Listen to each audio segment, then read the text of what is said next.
ওমর ফারুক সালাত শুরু করলেন, ফজরের সালাত, আল্লাহু আকবার। In the mean time Abu Lulu এই খঞ্জর নিয়ে ওমর ফারুকের বুকের মধ্যে 3টা স্টেবিং করলেন। একটা মারলেন নাভির নিচে, মারার সাথে সাথে পাকস্থলী কেটে গেল। আরেকটা মারলেন পাজরে, পাজর ছিঁড়ে গেল। ইসলামিক লাইফ, জীবন গড়ুন কোরআন সুন্নাহর আলোকে। আজকে আমরা সাইয়েদনা ওমরে ফারুকের বায়োগ্রাফি সম্পর্কে জানব। ওমরে ফারুক রাদিয়াল্লাহু তাআলা আনহু, the superhero of this উম্মাহ। এই উম্মার সুপার হিরো তিনি, ঠিক কি না? ওনার মুখের আগে লাঠি চলতো বেশি। সুবহানাল্লাহ পড়বেন না? মাঝে মাঝে লাঠি চালানোরও দরকার আছে না নাই? সাইয়েদনা ওমরে ফারুক আমাদের জন্য অনুপ্রেরণা। He is the real superhero of Muslim উম্মাহ। তিনি এই উম্মার রিয়েল সুপার হিরো। এজন্য ওনার জীবনী থেকে আমরা কিছু শিক্ষা নেওয়ার চেষ্টা করব ইনশাআল্লাহ। পড়েন সাইয়েদনা ওমরে ফারুক কিভাবে ইসলাম ধর্ম গ্রহণ করলেন, কিভাবে বিশ্বনবীর প্রাণের কলিজার টুকরা হলেন, এটা দিয়ে আমরা শুরু করি। আল্লাহ তাআলা সাইয়েদনা ওমরে ফারুকের হৃদয়ের মধ্যে 3টা ধাক্কা মেরেছেন, ইমানের ধাক্কা। আওয়াজ করে বলতে হবে কয়টা? জোরে বলেন তো কয়টা? 3টা ইমানি ধাক্কা। এক হচ্ছে বিশ্বনবীর দোয়ার ধাক্কা। এক কি? দোয়ার ধাক্কা। 2 হচ্ছে সূরা হাক্কা দিয়ে দিয়েছেন আল্লাহ এক ধাক্কা। সুবহানাল্লাহ পড়বেন না? 3 হচ্ছে সূরাতু তাহা দিয়ে আল্লাহ দিয়েছেন আরেকটা ধাক্কা। এই 3টা ইমানি ধাক্কা যখন সাইয়েদনা ওমর ফারুকের হৃদয়ে লাগলো, উনি পড়তে আরম্ভ করেছেন, আশহাদু আল্লা ইলাহা ইল্লাল্লাহ ওয়া আশহাদু আন্না মুহাম্মাদান আবদুহু ওয়া রাসূলুহু। চিল্লায়ে পড়েন আল্লাহু আকবার। বিশ্বনবী মক্কায় বসে বসে তাহাজ্জুদের সালাত পড়ে আল্লাহর কাছে দোয়া করলেন, আল্লাহুম্মা আইজ্জাল ইসলাম বিআহাব্বির রাজুলাইনি ইলাইক। ও আল্লাহ, 2 জন লোকের নাম বলবো, 2 জনের দরকার নেই। এই 2 জনের একজনকে আপনি ইসলামের সুশীতল ছায়া তলে এনে ইসলামকে বিজয় দান করে দেন। মুহূর্তের মধ্যে দোয়াটা কবুল করে নিয়েছে কে? বিশ্বনবী বললেন, আল্লাহ 2 জনের নাম বলবো আজকের দোয়ায়। আবি জাহাল ইবনে হিশাম, হয়তো হিশামের বেটা আবু জাহেলকে আপনি ইসলামের ভিতরে নিয়ে আসেন, কিংবা ওমর ইবনুল খাত্তাব, খাত্তাবের বেটা ওমরকে আপনি ইসলামের ছায়া তলে নিয়ে আসেন। ওমরে ফারুকের জন্য দোয়াটা কবুল করে নিয়েছে কে? মক্কার যে অবস্থা, আল্লাহর হাবিব সাল্লাল্লাহু আলাইহি ওয়াসাল্লাম বুঝলেন মক্কার এই 2 জনের একজন যদি আমার সাথে না থাকে তাহলে মক্কায় দাওয়াতি কাজ চালিয়ে যাওয়া যাবে। আল্লাহরে বললেন, আল্লাহ বেশি চাই না, এই 2 জনের একজন, হয় আবু জাহেল নয় ওমর, হয় আবু জাহেল নয় ওমর। বিশ্বনবী যখন দোয়া করলেন, এই দোয়ার একটা ইমানি ধাক্কা, নুরানি ধাক্কা সাইয়েদনা ওমর ফারুকের হৃদয়কে স্পর্শ করে ফেলল। দোয়া ইজ লাইক এ মিসাইল। এই যে আমরা দোয়া করি, এটা মিসাইলের মতো। যুদ্ধে মিসাইল হামলা করে না? মিসাইল হামলা করার পরে এই মিসাইল লক্ষ্য বস্তুতে যে ভেদ করে, ঠিক কিনা? তেমনি দোয়ার মতো যদি আপনি দোয়া করতে পারেন, আপনি যেই জন্য দোয়া করেছেন ঠিক ওই জায়গায় যে আপনার দোয়া স্পর্শ করে। সুবহানাল্লাহ পড়বেন না? বিশ্বনবীর দোয়ার মাধ্যমে প্রথমে সাইয়েদনা ওমর ফারুকের হৃদয়ে এক ধাক্কা লাগলো। 2 নম্বরে রব্বুল আলামিন সূরাতুল হাক্কা দিয়ে ওমর ফারুকের হৃদয়ের মধ্যে দিলেন এক ধাক্কা। পড়েন আল্লাহু আকবার। কোরআনের ভেতরে সূরাতুল হাক্কা নামে একটা সূরা আছে না নাই? আল হাক্কাতু মাল হাক্কা ওয়া মা আদরাকা মাল হাক্কা। পড়েন আল্লাহু আকবার। বিশ্বনবী যখন দোয়া করলেন, ওই দোয়া যখন সাইয়েদনা ওমর ফারুকের হৃদয়ে স্পর্শ করলো, সাইয়েদনা ওমর ফারুক সব সময় বিশ্বনবীরে ফলো করতে আরম্ভ করলেন। বিশ্বনবী ডানে গেলে লুকিয়ে লুকিয়ে ওমর ফারুক ডানে যায়, বিশ্বনবী বায়ে গেলে লুকিয়ে লুকিয়ে ওমর ফারুক বায়ে যায়। বিশ্বনবী একবার মসজিদুল হারামে যে নামাজ পড়তে শুরু করলেন, ওমর ফারুক তখন বিশ্বনবীর পিছু পিছু ছদ্মবেশে পেছন থেকে যে বিশ্বনবী কিভাবে নামাজ পড়ে দেখতে শুরু করলেন। বিশ্বনবী ইন দা মিন টাইম এশার নামাজে আল হাক্কাতু মাল হাক্কা তেলাওয়াত শুরু করে দিলেন। আল হাক্কাতু মাল হাক্কা তেলাওয়াত শুরু করে দিলেন। তেলাওয়াত করতে করতে বিশ্বনবী যখন তেলাওয়াত করতেছে, ওমর ফারুক এরকম দুলতেছে আর মজা পাচ্ছে। ও মিয়া, বিশ্বনবীর কণ্ঠ বুঝি আমার মতো কণ্ঠ? আপনার মতো কণ্ঠ? আহমদ বিন ইউসুফের কণ্ঠ? আব্দুল বাসিতের কণ্ঠ না? বিশ্বনবীর গলায় যে কি সুরের ঝংকার আল্লাহ দিয়েছেন, কি সুরের লহরী আল্লাহ দিয়েছেন, একবার যে শুনতো পাগল হয়ে যেত। আল্লাহু আকবার। বিশ্বনবী সূরা হাক্কা মন্ত্রমুগ্ধ তেলাওয়াতে, মন্ত্রমুগ্ধ সুর দিয়ে, মন্ত্রমুগ্ধ কণ্ঠ দিয়ে তেলাওয়াত করতে লাগলেন। এশার সালাতে ওমরে ফারুক দুলতে লাগলেন। ওমরে ফারুক যত শুনেন অবাক হয়ে যায়, যত শুনেন অবাক হয়ে যায়, যতই শুনে অবাক। কিরে? কারণ তিনি আরবি ভাষা বুঝতেন। এত সুন্দর শব্দের গাঁথনি, এত প্রাঞ্জল বর্ণনা, এত সুন্দর অন্তমিল, এটা কবিতা না হয়ে পারে না। উনি মনে মনে ভাবলেন এটা মনে হয় কবিতা। It might be poem, it could be poem. Muhammad মনে হয় কবি হয়ে গেছে, তার কাব্য প্রতিভা দিয়ে সে এটা বানিয়েছে। তা না হলে এত সুন্দর কথা, এটা কবিতা না হয়ে পারে। ইন দ্য মিন টাইম বিশ্বনবী কিন্তু দেখতেছে না যে পেছনে ওমর। বিশ্বনবী তেলাওয়াত করছিলেন। ইন দ্য মিন টাইম বিশ্বনবী পড়ছিলেন ওমা হুয়া বিকাউলি শাইরিন কলিলাম মা তুমিনুন। এই আয়াতের অর্থ হলো এটা কোনো কবির কথা নয়, খুব অল্প সংখ্যক লোকই তোমরা ঈমান আনো। সুবহানাল্লাহ পড়ে। এটাকে বলে কোইনসিডেন্ট। কোইনসিডেন্ট হুট করে অনেক সময় মিলে যায়, যায় কি যায় না?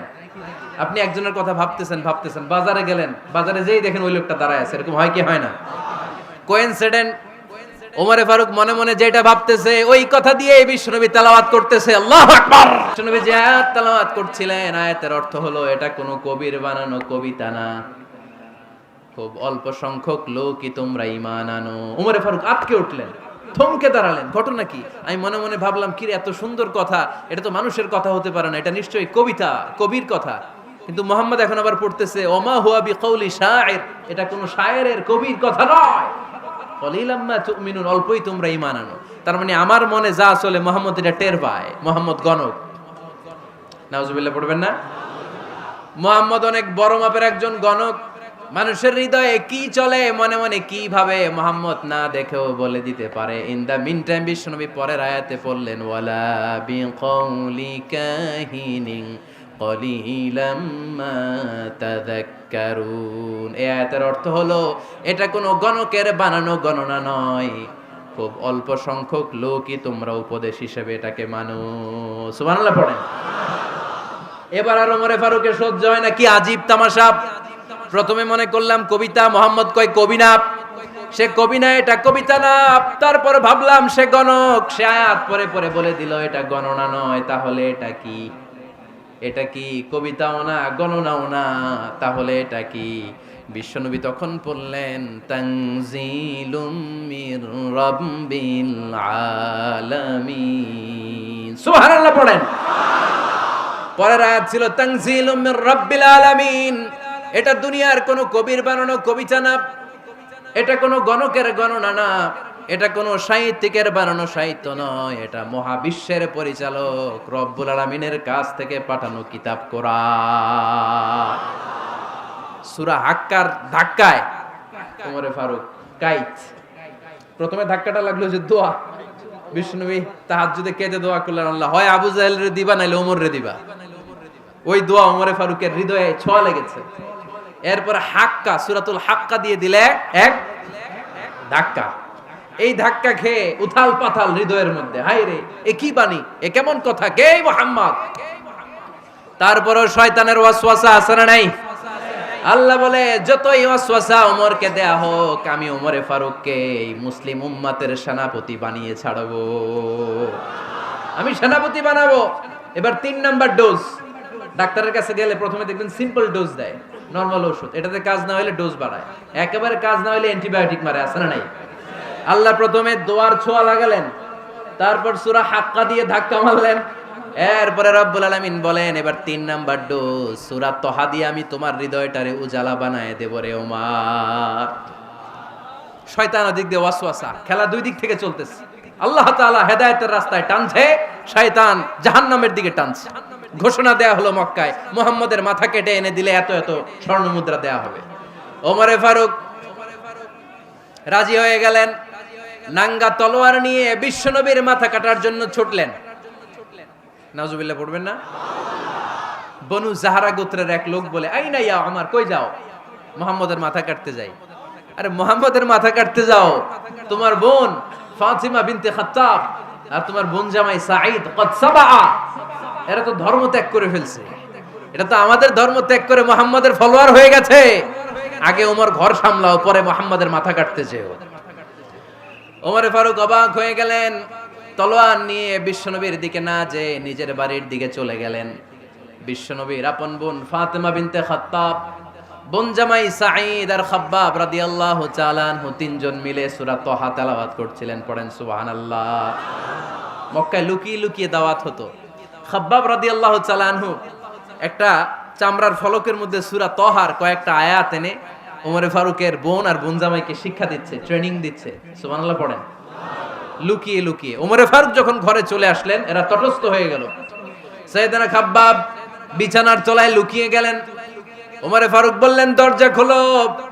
ফাতেমা বিনতে খাত্তাব দরজা খোলার পরে নির্মম ভাবে সাইয়েদনা ওমর রাদিয়াল্লাহু তাআলা আনহু বোনের গায়ে আঘাত শুরু করে দিল। বোন জামাইকে আহত করতে শুরু করলো আর বলতে শুরু করলো, তোরা পাগল হলি কেন? কি আছে ওই মুহাম্মাদের মধ্যে? কি জাদু নিয়ে এসেছে? সে যাই বলে লোকজন পাগল হয়ে যায়, সবাই তার উপর কালিমা পড়ে ঈমান এনে ফেলে। কি এমন জিনিস তোদের কাছে আছে যেটা দেখে মুহাম্মদকে তোরা ভালোবাসলি? কি আছে? কি পড়তেছিলি আমারে দেখা। ফাতেমা বলে, ইন্নাকা রিজসুন লা ইয়ামাসসুহু ইল্লাল মুতাহহারুন। ও আমার ভাই ওমর, তুমি নাপাক। তুমি কি? লা ইয়ামাসসুহু ইল্লাল মুতাহহারুন, পবিত্রতা অর্জন না করে এই কোরআন ধরা যায় না। সুবহানাল্লাহ পড়েন। ওমরে ফারুক গোসল করে আসলেন, কারণ ধাক্কা তো আগে কয়েকটা খাইছে। কথা বুঝেন নাই বোধহয়। প্রথমে দোয়ার ধাক্কা, পরে কোন সূরা দিয়ে ধাক্কা? হাক্কা দিয়ে ধাক্কা। 3 নম্বরে এখন আরেকটা ধাক্কা খাবে। গোসল করে আসলেন। ফাতেমা বিনতে খাত্তাব বললেন, গোসল যখন করে এসেছেন, এই নেন। ওমরে ফারুক এবার চামড়ার কাপড়ের মধ্যে সূরা তাহার প্রথম আয়াতের দিকে নজর করলেন। নজর করেই কোরআনের প্রেমে পড়ে গেলেন। পড়েন সুবহানাল্লাহ। ওমরে ফারুক পড়তে আরম্ভ করলেন, তাহা মা আনজালনা আলাইকাল কুরআনা লিতাশকা ইল্লা তাযকিরাতাল লিমান ইয়াখশা তানজিলাম মিম্মান খালাকাল আরদা ওয়াস সামাওয়াতিল উলা। সুবহানাল্লাহ পড়েন। উনি পড়তে আরম্ভ করলেন, তাহা মা আনজালনা আলাইকাল কুরআনা লিতাশকা, এই কোরআনকে আমি তোমাদের হতভাগ্য জাতি হিসেবে দুনিয়ায় থাকার জন্য পাঠাই নাই। এটা রব্বুল আলামিনের পক্ষ থেকে এসেছে। যারা রবকে ভয় করে তাদের জন্য আছে উপদেশ।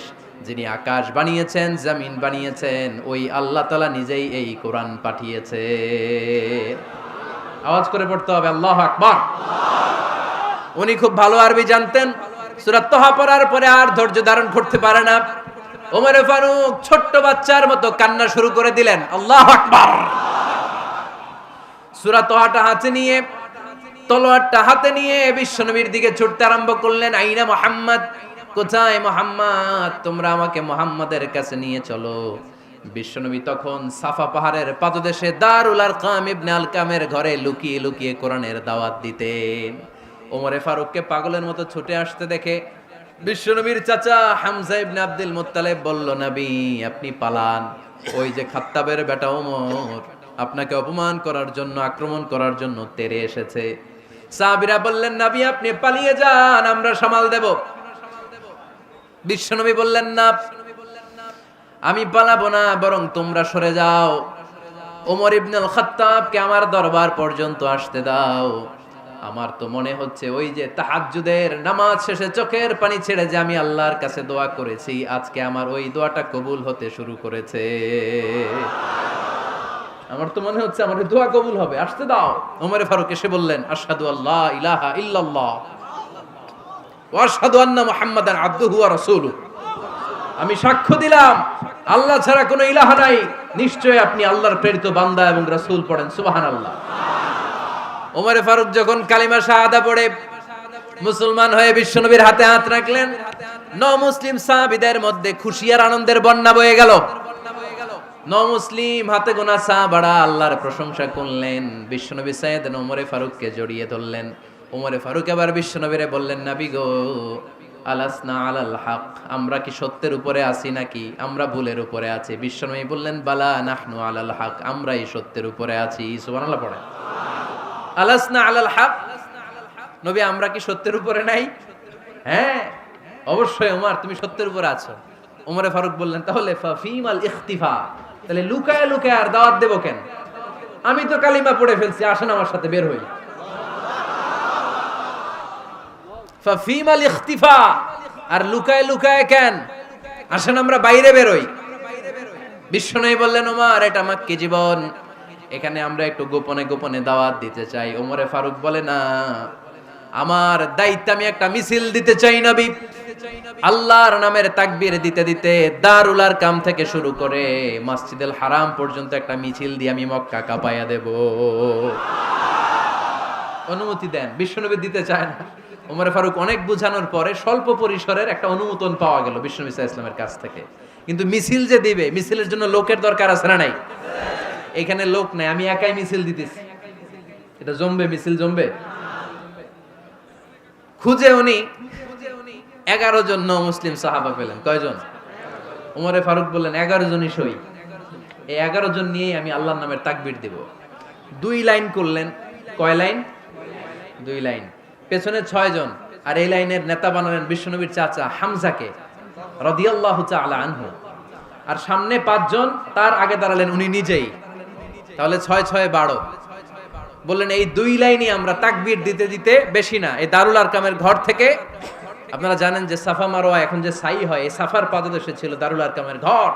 উনি বলেন এখান থেকে ওই যে কাবার গিলাফ দেখা যায়, কাবার গিলাফ পর্যন্ত আমরা এই তাকবীর নিয়ে ওখানে যাব। সুবহানাল্লাহ পড়বেন না? ওখানে উনি দাঁড়িয়ে ছোট্ট একটা ভাষণ দিয়েছিলেন। উনি বলেছিলেন মান আরাদা আন তাসকুলা উম্মু ওয়া ইয়াতামা ওয়ালাদু ওয়া তারমিলা যাওজাতুহু ফালিয়াসুদ্দানি। খেয়াল করে শুনেন, কান দুইটা খরগোশের কানের মতো খাড়া করেন। উনি এক বাক্যের একটা ভাষণ দিলেন। ভাষণ দিতে জানলে বড় ভাষণ দেয়া লাগে না। এক বাক্যের ভাষণ দিয়ে গোটা বিশ্বকে ঝাঁকুনি মারা যায়। চিল্লায় বলো ঠিক কিনা? ওমরে ফারুক এক বাক্যের একটা ছোট্ট ভাষণ দিলেন। মান আরাদা আন তাসকুলা উম্মু, কে আছো মায়ের এই মক্কায়, কে আছো মায়ের বুক খালি করতে চাও? ইয়াতামা ওয়ালাদু, কে আছো বাচ্চাগুলারে, নিজের সন্তানগুলোরে ইয়াতিম বানাতে চাও? কে আছো তারমিলা যাওজাতুহু, নিজের স্ত্রীকে বিধবা বানাতে চাও? ফালিয়া সুদ্দানি, বুকের পাটা থাকলে আমি ওমর রে থামাও। ফালিয়া সুদ্দানি, দেখি মক্কায় কার এত বড় বুকের পাটা। কে আছো মায়ের বুক খালি করতে চাও, সন্তান রে এতিম বানাতে চাও, স্ত্রীকে বিধবা বানাতে চাও? ফালিয়া সুদ্দানি, পারলে আমারে ঠেকাও। এই বলে উনি আল্লাহু আকবার, আল্লাহু আকবার, আল্লাহু আকবার বলে স্লোগান শুরু করে দিলেন। এক এক স্লোগানে মক্কার মরুজমিন থারথার করে কাঁপতে আরম্ভ করলো। এই মিছিল মক্কার কেউ দেয় নাই। মিছিলের আওয়াজ শুনে আবু জাহেল বাইরিস, উতবা বাইরিস, শাইবা, ওয়ালিদ ইবনে মুগিরা সব বের হইছে। কি রে, আমার এলাকায় এত বড় স্লোগান, কার এত সাহস? বের হয়ে দেখে মিছিলের সামনে ওমর। ওমর রে দেখে দিছে এক দৌড়। কারণ ওমরে ফারুককে থামানোর মতো বাপের বেটা মক্কায় দ্বিতীয়টা কেউ ছিল না। আওয়াজ করে বলেন ঠিক কিনা? ওমরে ফারুক আল্লাহু আকবার, আল্লাহু আকবার বলে স্লোগান দিতে দিতে মসজিদুল হারামের ভেতরে ঢুকে গেল। কাবার গিলাফ ধরার পরে সেদিন মিছিল থেমেছে। ওই আল্লাহর নামের স্লোগান সেদিন কেউ থামাতে পারে নাই, কিয়ামত পর্যন্ত কেউ থামাতে পারবে না। চিল্লায় বলো ঠিক কিনা?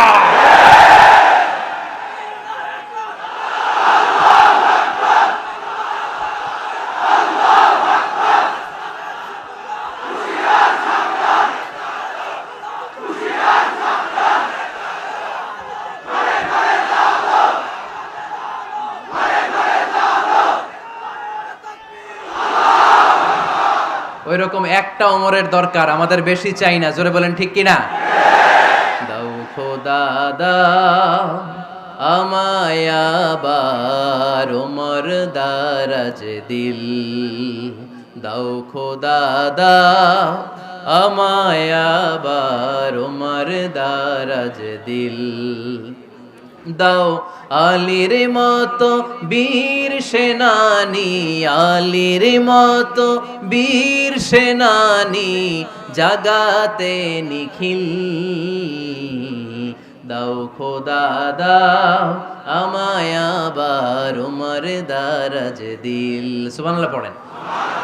একটা ওমর লাগবে। চিল্লায় বলেন কয়টা? ওই ওমরের অপেক্ষায় বাংলাদেশ সহ গোটা মুসলিম উম্মাহ। ঠিক কি না? একটা ওমরই যথেষ্ট। আমাদের সেন্ট্রাল লিডারশিপ নাই তো, আমাদেরকে এদিকে লাথি মারলে আমরা ওইদিকে যাই। ওদিক থেকে গুতা মারলে আমরা এদিকে যাই। আমাদের রিপ্রেজেন্টেটিভ, আমাদের প্রতিনিধিত্ব করার মতো কোনো কেন্দ্রীয় লিডারশিপ নেতৃবৃন্দ গোটা বিশ্বে নাই, ঠিক কি না? আমরা সেই ওমরে ফারুকের অপেক্ষায়, আমরা সেই ইমাম আল মাহাদির অপেক্ষায়। এই ওমরে ফারুক আমাদের মডেল, ঠিক কি না? থার্ড ইন পজিশন এই পুরা উম্মতের মধ্যে ওনার পজিশন নাম্বার 3। 1 নাম্বার পজিশন বিশ্বনবীর, কার? 2 নাম্বার পজিশন কার? আবু বকর। 3 নাম্বার পজিশন কার? ওমরে ফারুকের। বিশ্বনবী বলতেন লা নবিয়্যা বা'দি, লা নবিয়্যা বা'দি, আমার পরে কোনো নবী নাই। ওয়ালা রাসূলা, আমার পরে কোনো রাসূলও নাই। আমার নবীর পরে আর কোনো নবী আছে? আমার নবীর পরে আর কোনো রাসূল আছে? এই যে কাদিয়ানি যে একটা সম্প্রদায় আছে, এরা কি মুসলিম নাকি অমুসলিম? মুসলিম সম্প্রদায়ের সাথে এদের কোনো সম্পর্ক নাই, চিল্লা বলেন ঠিক কি না? এরা যদি মুসলমান হতে চায়, আমার নবী দ্য লাস্ট মেসেঞ্জার বিশ্বনবীকে খাতামুন নবী হিসেবে সংবাদ সম্মেলন করে গোটা বিশ্বকে জানাই দিতে হবে, তারপরে তাদেরকে আমরা মুসলিম হিসেবে স্বীকৃতি দিব, চিল্লায় বলেন ঠিক কি না? তা না হলে তারা কোন ধর্মের এটাকে জানাই দিতে হবে। No inferiority complex, no identity crisis. Identity ক্রাইসিসে থাকা যাবে না। আপনারা কোন ধর্মের এটা জানায় দেন। আপনারা বিশ্বনবীরও শেষ নবী মানবেন না, আবার মুসলিম বলেও নিজেদেরকে ট্যাগ লাগাতে চাইবেন। সাধারণ মুসলমানরা এটা এই ধোঁকাবাজি মানে না, চিল্লায় বলেন ঠিক কি না? আমার নবীর পরে কোনো নবী নাই, আমার রাসূলের পরে কোনো রাসূল নাই, ঠিক কি না? আল্লাহর হাবিব বলতেন লাউ কানা বা'দি নাবিয়্যুন লাকানা উমর, তবে আমার পরে যদি নবী হওয়ার যোগ্যতা কারো থাকে, আমার ওমরের ওই যোগ্যতা আছে। সুবহানাল্লাহ পড়েন।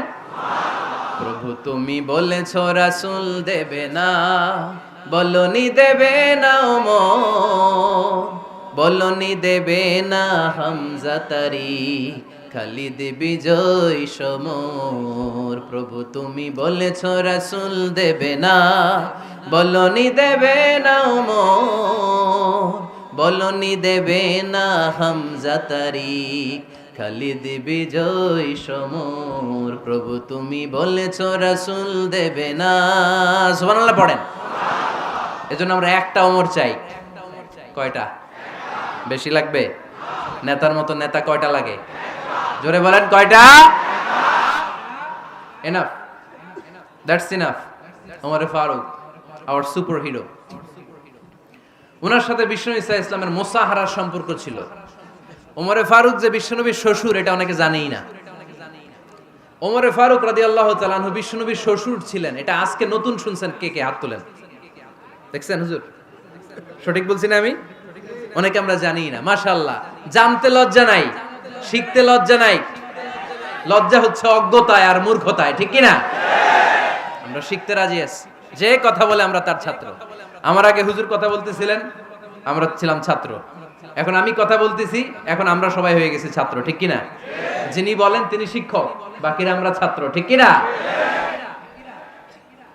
4 খলিফার 2 খলিফা, ইসলামের 4 খলিফার 2 খলিফা বিশ্বনবীর মেয়ের জামাই, আর বাকি 2 খলিফা বিশ্বনবীর শ্বশুর। সুবহানাল্লাহ পড়েন।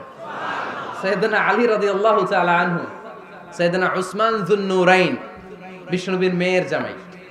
উসমান রাদিয়াল্লাহু তাআলা আনহুর কাছে বিশ্বনবী 2 মেয়েকে বিয়ে দিয়েছিলেন। একজন মারা যাওয়ার পরে আরেকজন। বিশ্বনবী বলেছেন এরপরে আরেকটা থাকলে ওইটারও বিয়ে দিতাম। সুবহানাল্লাহ পড়বেন না? 2 জন ছিল মেয়ের জামাই আর 2 জন ছিল শ্বশুর। সাইয়েদনা আবু বকর শ্বশুর, বিশ্বনবীর স্ত্রী আম্মাজান আয়েশা রাদিয়াল্লাহু তাআলা আনহার বাবা।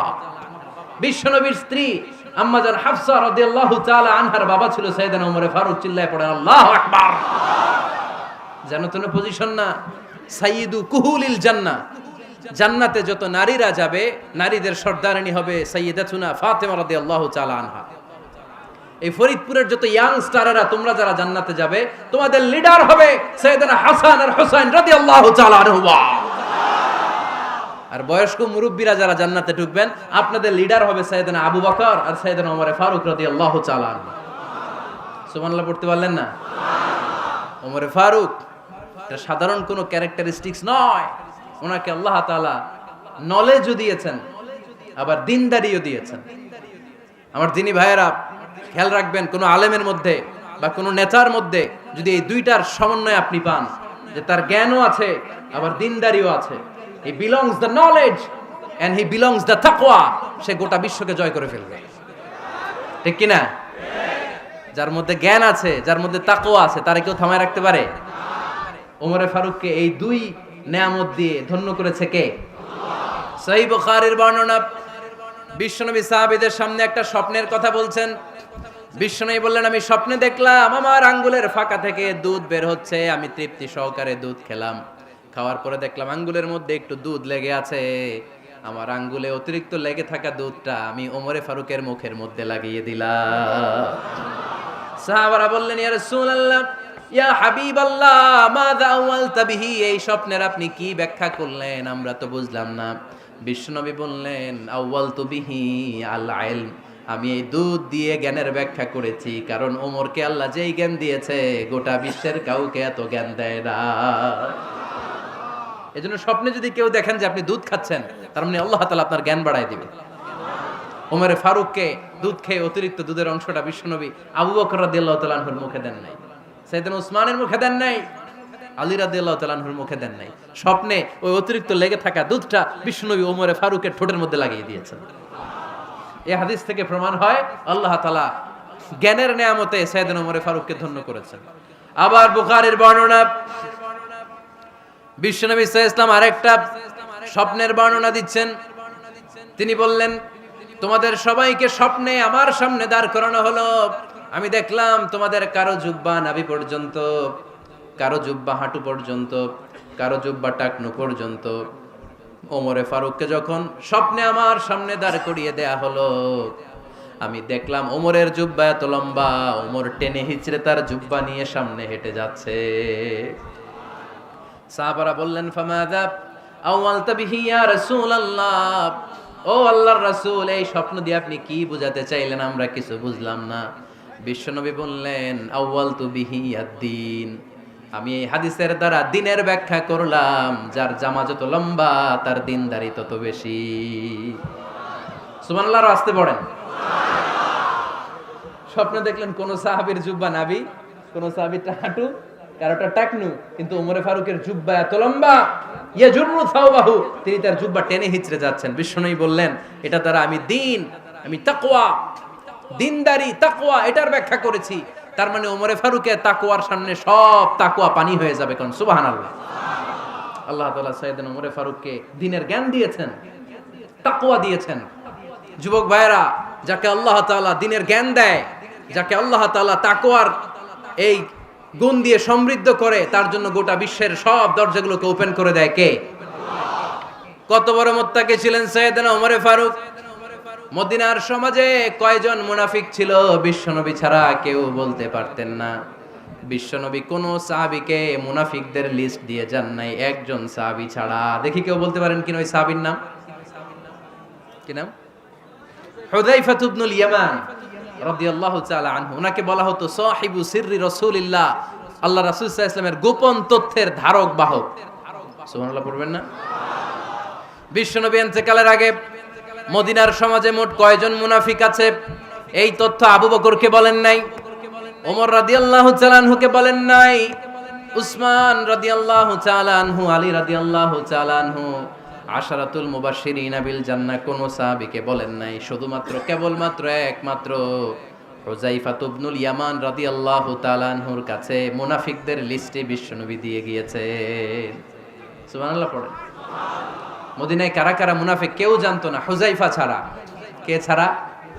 নামটা আজকে মুখস্থ করেন, যাতে অন্য কোনো ওয়াজে কেউ জিজ্ঞেস করলে বলতে পারেন। মুনাফিকদের লিস্ট যে সাহাবীর কাছে বিশ্বনবী দিয়ে গিয়েছিলেন, সাহাবীর নাম কি? নাম? নামটা কেমন লাগে? ভাল লাগে? অনেকে আমারে জিজ্ঞেস করে, হুজুর আমার ছেলে হবে আগামী মাসে, একটা নাম দেন। নাম দিয়ে দিলাম হুযায়ফা। যাদের হবে ছেলে, এলাকায় যাদের নেক্সট কয়েক মাসে ছেলে হবে, খালি হুযায়ফা চলবে। কি চলবে? ভাল লাগে? নামটা ভাল লাগে? রাইখেন, অনেক সুন্দর নাম। উনি জানতেন মুনাফিক কারা। দেখেন ওমরে ফারুকের তাকওয়ার লেভেলটা কত হাই। ওমরে ফারুক একদিন হুযায়ফা রাদিয়াল্লাহু তাআলা আনহুর কাছে গেলেন, যে বললেন, হুযায়ফা, বিশ্বনবী ইন্তেকালের আগে মুনাফিকদের নামের লিস্টটা কারো কাছে দেয় নাই, আমার জানা নাই, সাইয়েদনা আবু বকরের জানা নাই, কোন সাহাবীর জানা নাই, তুমি ছাড়া।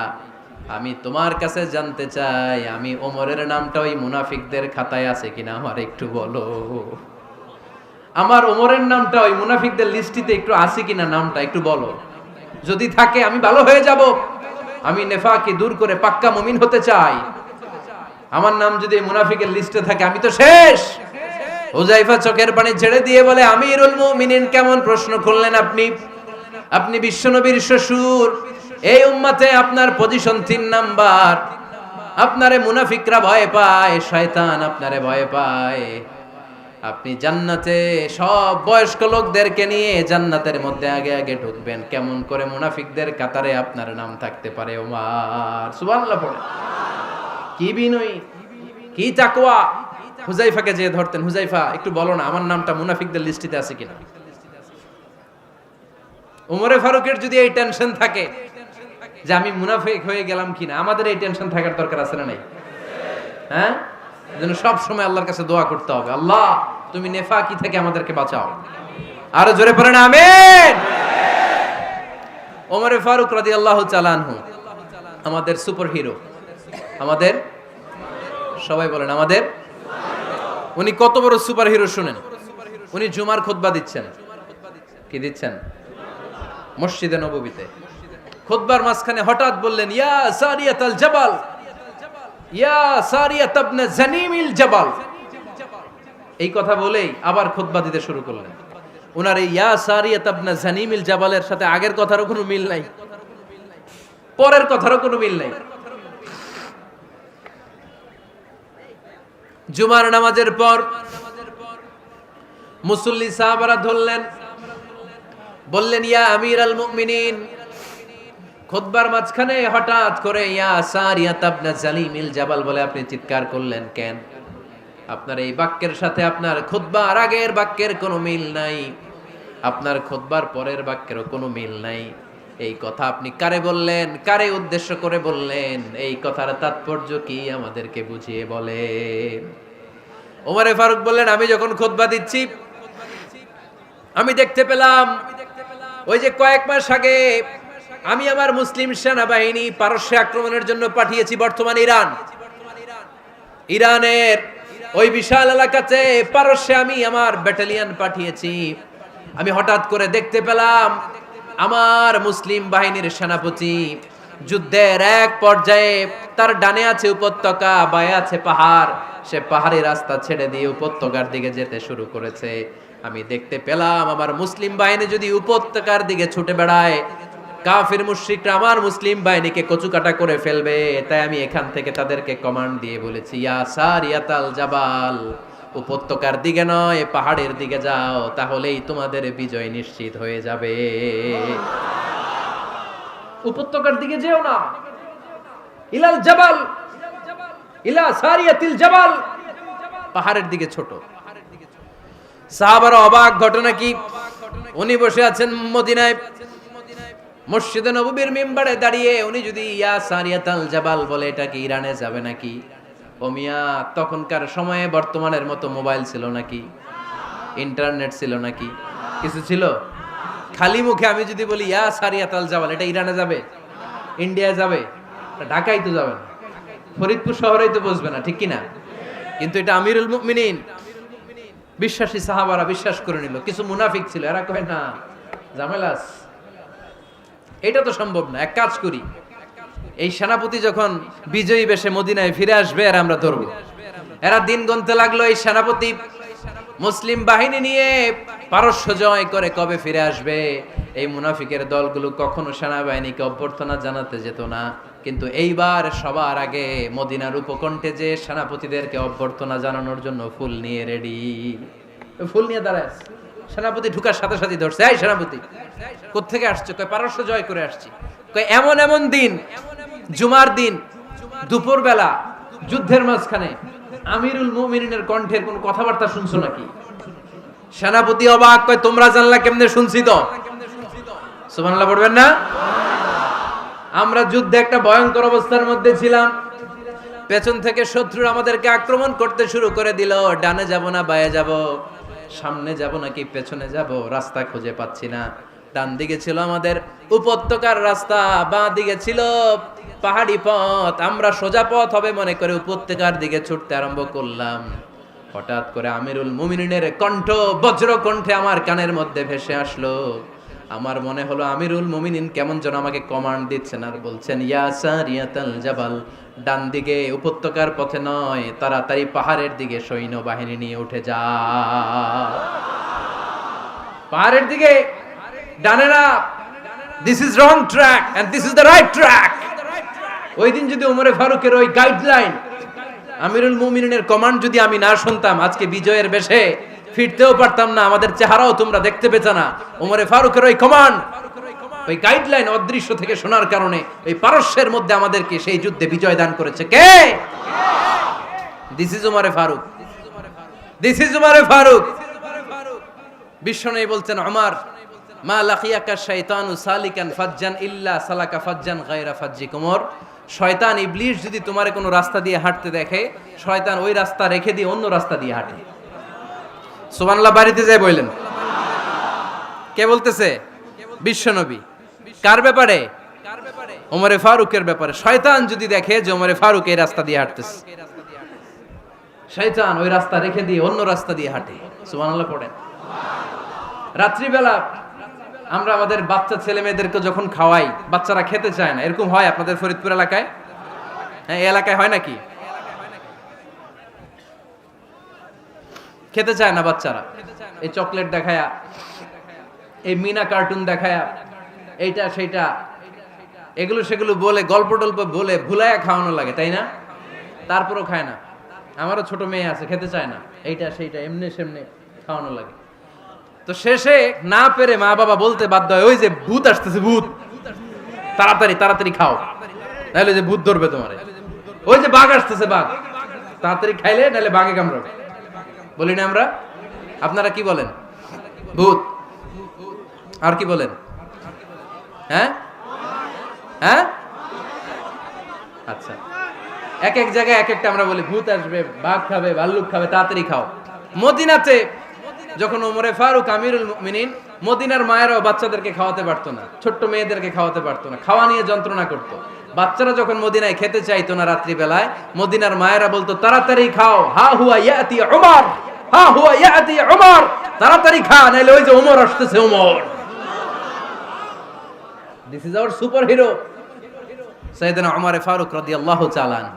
শুধু শয়তানি ভয় পেত না, মুনাফিকরাও ভয় পেত, জমের মতো ভয়। শুধু তাই না, আমাদের আম্মাজান বিষ্ণু ইসা ইসলামের স্ত্রীরাও ওমরে ফারুককে ভয় পেতেন। সুবহানাল্লাহ কইবেন না? মাঝে মাঝে বিষ্ণু ইসা ইসলামের সাথে আম্মাজান আয়েশার ঝগড়া হতো, হতো না? আপনাদের ফ্যামিলিতে ঝগড়া হয়? হয় না? হয় না? কার কার দেখি? ওরে আল্লাহ, অনেক আল্লাহর ওলি আছে তো এই জায়গায়। ঝগড়া হয় না? কি কথা কয়, ঝগড়া হয় না বলে? বিশ্বনবীর ফ্যামিলিতে ঝগড়া হয়, আপনার ফ্যামিলিতে হয় না? মিষ্টি ঝগড়া। আর ও বিয়েই করে নাই।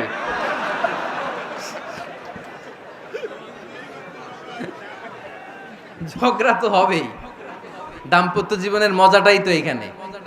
কখনো ঝগড়া, কখনো আনন্দ, একটু বৃষ্টি, একটু রোদ, একটু হাসি, একটু কান্না, ভালো লাগা, ভালোবাসা শেয়ার করে নেয়া, মিলেমিশে একাকার হয়ে যাওয়া, ঠিক কিনা? তো আল্লাহর হাবিব সাল্লাল্লাহু আলাইহি ওয়াসাল্লামের সাথে আম্মাজান আয়েশার ঝগড়া হতো। তো একদিন ঝগড়া হয়ে দুইজন রেগে আছে। খবরদার, দুইজন রেগে থাকবেন না আবার। একজন রাগলে আরেকজন থেমে যাবেন, কারণ এই ছোট্ট ঝগড়া থেকে এটা অনেক সময় বিচ্ছেদের দিকে গড়ায়। আমার প্রিয় ফরিদপুরবাসী, ভাবি রেগে গেলে আপনি রাইগেন না, ওই দিন আপনি একটু ঠান্ডা থাকেন। আবার আপনি রেগে গেলে, আমার মাইকের আওয়াজ যদি ভাবিরা শুনেন, আপনারা রেগে যায় না, একটু ঠান্ডা থাকবেন। দুইজনে রেগে গেলে তো তৃতীয় বিশ্বযুদ্ধ শুরু হবে, তাই না? একজন রেগে গেলে আরেকজন ঠান্ডা। কারণ এই সামান্য ঝগড়া থেকে ইগোর কারণে এটা বিচ্ছেদ আর ডিভোর্স পর্যন্ত গড়ায়। আর শয়তান এখানে উস্কানি দেয়, কারণ ইমানদারদের ফ্যামিলি ভাঙতে পারলে শয়তান সবচেয়ে বড় খুশি হয়। আর ইমানদারদের ফ্যামিলি টিকে থাকলে খুশি হয়ে যায় কে? আম্মাজান আয়েশা রাদিয়াল্লাহু তাআলা আনহার সাথে বিষ্ণু ইসা ইসলামের ঝগড়া হতো মাঝে মাঝে। একবার ঝগড়া হলো, বিষ্ণু ইসা ইসলামও রাগ, আম্মা জান আয়েশাও রাগ। তো বিষ্ণুই বললেন, আয়েশা ঝগড়া করে আর কতক্ষণ থাকবো, আসো মিটমাট করি। আয়েশা রাদিয়াল্লাহু বললেন, ঠিক আছে মিটমাট করবো। তো বিষ্ণু ইসা ইসলাম বললেন, মিটমাটের জন্য কারে ডাকবো? ওমরে ডাকি। কয় না, ওমরে না, ওমর গালিজ, ওমর অনেক রাগে, আমার ডর লাগে। কয় তাহলে তোমার আব্বারে ডাকি। কয় ডাকেন। কি খুশি, মেয়েদের মধ্যে অভ্যাসটা আছে না নাই? তাহলে তোমার আব্বারে ডাকি, ডাকেন। ডেকে নিয়ে আসা হলো। আবু বকর রাদিয়াল্লাহু তাআলা আনহু দাঁড়ালেন, আম্মা জান আয়েশা দাঁড়ালেন, বিশ্বনবীও দাঁড়ালেন। বিশ্বনবী বললেন, আয়েশা তোমার আব্বা আসছে, এবার ঘটনা খুলে বলার পালা, তুমি বলবা নাকি আমি বলবো? আম্মা জান আয়েশা বললেন, আপনি বলেন, তবে ওয়ালা তাকুল ইল্লা হাক্কান, যেটা ঘটছে ওইটাই বললেন, মিথ্যা কথা কইেন না। আবু বকর রাদিয়াল্লাহু তাআলা আনহু রেগে মেগে আগুন। কি এই কথা তুমি কেমন করে বলো? বিশ্বনবীকে মিথ্যা কথা কখনো বলবে? রেগে মেগে দিলেন মেয়ের গালে এক চড়। বানিয়ে বলতেছি না, মুসনাদ আহমদ ইবনে হাম্বলের হাদিস। বাবার হাতের থাপ্পড়কে আম্মা জান আয়েশা উল্টে পড়লেন। সাইয়েদনা আবু বকর রাগে গড়গড় করছেন, আবার মারার জন্য তেড়ে গেলেন। এবার বাঁচার জন্য আম্মা জান আয়েশা বিশ্বনবীর পিছনে যে আশ্রয় নিলেন, বিশ্বনবী বাঁচানোর জন্য দুই হাত মেলে দাঁড়িয়ে গেলেন। পড়েন সুবহানাল্লাহ। বিশ্বনবী যখন দুই হাত মেলে দাঁড়িয়ে গেলেন, সাইয়েদনা আবু বকর রাদিয়াল্লাহু আনহু থেমে গেলেন। সাইয়েদনা আবু বকর রাদিয়াল্লাহু তাআলা আনহু ঘর থেকে বের হয়ে বারান্দায় দাঁড়ালেন। পড়েন সুবহানাল্লাহ। এবার বিশ্বনবী আম্মা জান আয়েশার কাছে যেয়ে বলেন, ইয়া আয়েশা কাইফা রাআইতিনি আনকাসতুকি মিনার রাজুল, দেখছো কেমনে বাঁচাইলাম? আমি না থাকলে ভর্তা বানাই ফেলতো আজকে। আমি বাঁচাইছি তোমারে, আমি, আমার লগে ঝগড়া করো তুমি। লজ্জায় পড়ে আম্মা জান আয়েশা খিলখিল করে হেসে দিলেন, বিশ্বনবীও হেসে দিলেন। দুইজনের হাসির মধুর আওয়াজ শুনে সাইয়েদনা আবু বকর বাইরে থেকে অবাক, কিরে এতক্ষণ না ঝড় তুফান, এখন দেখি হাসি। সালাম দিয়ে অনুমতি নিয়ে ভিতরে ঢুকলেন। ঢুকে দেখেন আম্মা জান আয়েশাও হাসে, বিশ্বনবীও হাসে। এ হাসি দেখে আবু বকর রাদিয়াল্লাহু আনহু হেসে দিলেন। আরশের উপর থেকে খুশি হয়ে গেলেন কে? এবার সাইয়েদনা আবু বকর রাদিয়াল্লাহু তাআলা আনহু বললেন, ইয়া রাসূলুল্লাহ আশিকানি ফি সিলমিকুমা কামা আশরাকতুমানি ফি হারবিকুমা। ও নবী, যুদ্ধ লাগলে, দুইজন যুদ্ধ লাগলে মীমাংসার জন্য যেমনি আমারে ডাকেন, এরকম হাসি আর আনন্দের মুহূর্তেও আমারে একটু ডাইকেন। আশিকানি ফি সিলমিকুমা কামা আশরাকতুমানি ফি হারবিকুমা। নবী, আপনাদের মধ্যে ঝগড়া লাগলে সন্ধি করার জন্য আমারে যেমনি ডাকেন, আপনাদের হাসি খুশি আনন্দ খুনসুটি এই মজাদার মুহূর্তগুলোতে আমারে বঞ্চিত রাখেন না, আমার একটু ডাইকেন। সুবহানাল্লাহ পড়েন। এই মুসনাদ আহমদ ইবনে হাম্বলের হাদিস শোনার উদ্দেশ্য হচ্ছে, বিশ্বনবী প্রথমে ওমরে ফারুকের নাম বলেছিলেন। সাইয়েদনা আয়েশা বলে, না আমি ডরাই। হাইবাত, দিস ইজ কল্ড হাইবাত ওমর। একবার বিশ্বনবীর সব বিবিরা ধরলেন, ও নবী আমাদেরকে এটা দেন, ওইটা দেন, ঘরে এটা নাই, ওইটা নাই, ওইটা নাই। বিশ্বনবীকে, আমার কাছে কিচ্ছু নাই, যদি এমনি আমার বউ হয়ে থাকতে চাও থাকো, তাহলে যা, তা না হলে যা লাগবে কিনে দেব, সাথে সাথে তালাকও দিয়ে দিব। কিছু দিতে পারবো না, আমার নাই তো, সামর্থ্য নাই। কিন্তু বিবিরাও ছাড়া না, এটা দেন ওইটা দেন। বিশ্বনবী রহমতের নবী, বিবিদেরকে বুঝাতেও পারেন না। বিবিরা আবদার করতেছে, নবী এটা লাগবে, ওইটা লাগবে। ইন দ্য মিন টাইম বিশ্বনবী একজনের সালাম শুনতে পেলেন। কে যেন দরজায় দাঁড়িয়ে বলতেছে, আসসালামু আলাইকুম। বিশ্বনবী দরজার দিকে তাকালেন, তাকিয়ে বললেন, ওয়া আলাইকুমুস সালাম। আর বুঝতে পারলেন এটা আমার ওমরের সালাম। সালাম দেওয়ার পরে বিবিদের দিকে তাকায় দেখে একজন বিবিও নাই, সব অন্দর মহলের ভিতরে দৌড়। সুবহানাল্লাহ পড়তে পারলেন না? This is our super hero Omar. এরকম ওমর একটা লাগবে, চিল্লায় বলেন কয়টা? একটা ওমর গোটা বিশ্বকে সোজা করে দিবে। একটা ওমর সবল আর দুর্বলের সব পার্থক্য দূর করে দিবে। মাজলুমের উপর জালিমের অত্যাচারের অবসান ঘটায় দিবে। গোটা বিশ্বটাকে সাম্য, মৈত্রী, ভালোবাসার ইনসাফ দিয়ে পরিপূর্ণ করে দিবে। সেই ওমরের অপেক্ষায় আমরা। নিজের ছেলেকে 80টা বেত মেরেছেন। কয়টা? 80টা বেত মেরেছে। এই ব্যাপারে অনেকগুলো বর্ণনা পাওয়া যায়। সবচেয়ে সহি বর্ণনা হচ্ছে মুয়াত্তা ইমাম মালিকের বর্ণনা। ওমরে ফারুক রাদিয়াল্লাহু তাআলা আনহুর ছেলে আব্দুর রহমান মারুফুন বিআবি শাহমা ছিলেন মিশরে। ওখানে নাবিজ খেয়েছিলেন। নাবিজ হচ্ছে আরব দেশের লোকেরা দুধের মধ্যে শক্ত খুরমা রাত্রেবেলা ঢেলে দিত। ঢেলে দিলে সারা রাত ওই খুরমার রসটা দুধের সাথে মিশে দুধটা লাল হয়ে যেত। এটারে সকালবেলা খেত, খুব সুস্বাদু। এটাকে বলে নাবিজ। কিন্তু এটা রাতে ভিজাইলে সকালেই খাইতে হয়, রেখে দিলে আবার একটু সমস্যা হয়। এটা অনেকটা তারির মতো হয়ে যায়, মাতলামি চলে আসে। তো ওমরে ফারুকের ছেলে নাবিজ খেয়েছেন, মদ খাননি, নাবিজ, কিন্তু নাবিজ খাওয়াতে সাকরান চলে এসেছে। সাকরান চলে আসাতে এটা যখন প্রমাণিত হয়েছে, আমর ইবনে আস রাদিয়াল্লাহু তাআলা আনহু নাকি 80 বেত মেরেছেন মিশরে। কয় বেত? নিয়ম হচ্ছে সবার সামনে, কিন্তু সবার সামনে না মেরে একটু গোপনে মেরেছে। এই তথ্য যখন ওমরে ফারুকের কাছে এসেছে, উনি বললেন না, মারতে হবে সবার সামনে, আলাদা মারলা কেন? ও মদিনায় ফিরে আসলে আমি আবার 80টা মারব। মদিনায় ফিরে আসার পরে সাইয়েদনা ওমরে ফারুক ওই আগের 80টারে আর ধরেন নাই, নিজ হাতে আবার 80টা বেত মেরেছেন। এই বেত মারার 1 মাস পরে এই আবু শাহমা ইন্তেকাল করেছে। অনেক ঐতিহাসিক বলে এই বেতের আঘাতে মরেছে, কেউ কেউ বলেছে নিজের রোগের কারণে মরেছে। কিন্তু দিস ইজ দ্য ইনসাফ সিস্টেম অফ ওমর। নিজের ছেলে বলে ছেড়ে দেয় নাই। এখন নিজের ছেলে হইলে 7 খুন মাফ, নেতার ছেলে হইলে 10 খুন মাফ, এলাকার মোড়লের ছেলে হইলে 10 খুন মাফ। নো পার্সিয়ালিটি ইন ইসলাম। ইসলামে পার্সিয়ালিটি নাই। আপনি নেতার ছেলে হন, আপনি বিজনেস ম্যাগনেটের ছেলে হন, আপনি যেই হন না কেন, ইসলামের দৃষ্টিতে সবাই সমান। চিল্লায় বলেন ঠিক কি না? বানু মখজুমিয়া গোত্রের এক নারী চুরিতে ধরা পড়ল। সাহাবারা বললেন, নবী, মদিনার সবচেয়ে ভেরি প্রেস্টিজিয়াস এন্ড ডিগনিফাইড ফ্যামিলির মেয়ে, আপনি হাত কাটেন না, কারণ ইসলামের নিয়ম চুরি করলে কি কেটে দাও? বিশ্বনবী বললেন, বলো কি? হাত না কাটার জন্য তোমরা আমাকে রেকমেন্ড করছো?